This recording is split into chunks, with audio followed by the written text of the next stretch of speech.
Hi friends, it's Pastor Bill Fole and sometimes Gardener Bill here at the Jessica E. Memorial United Methodist Church for this week's TouchPoint.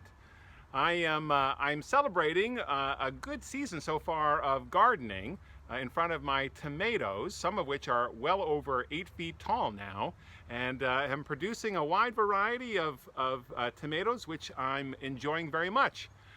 But I also had a little bit of a lament, and that was that the squirrels also have been discovering my tomatoes, and they've been enjoying, at least recently, as many as I have been enjoying.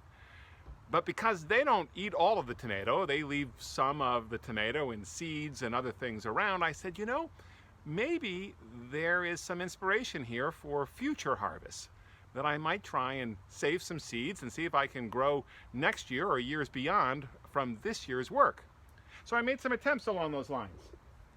I have a little paper towel with some seeds on it, and the seeds are drying, and hopefully next season they'll be able to grow, a couple different varieties of that.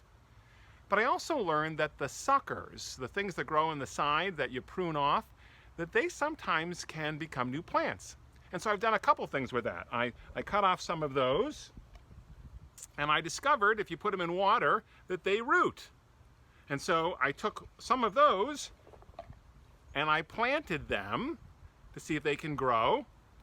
I also took some seeds, and of the seeds I put them in water and I let them ferment, and I cleaned them off, and then I planted them to see if they would grow.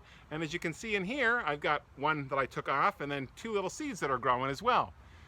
I've got all of these tomato plants that started late in the season that are probably not going to produce tomatoes that I can eat this year. But they are teaching me about how it is that I might grow tomatoes in the future. That the fruit of the future is part of what I can learn now, not just what the plants produce. I think that has something to say about where we are in our spiritual life and in the church. We're trying a wide variety of ways that we can make disciples. Sometimes those are environments that are entirely online or using a certain platform, and we're certainly doing some things in person and in smaller groups. We're going to be looking at ministries that are happening in people's homes with smaller groups. And I don't know that all of those are going to produce fruit. In fact, I suspect that many of them will not be as fruitful as the main large, powerful plants that I have behind me and that we've done in the past. But the learning matters. The opportunity to say, God, show us where it is that you can help us be fruitful. That's what I'm praying for. And so I'm hoping as school starts and as our program ministries begin after Rally Day, for however long we have an opportunity for in-person stuff, that we can explore a wider variety of ways that we can make disciples. Who knows if this will produce fruit this season or teach us something that may be fruitful in the future.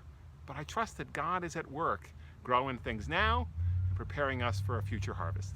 God bless you, and I look forward to seeing you. Amen.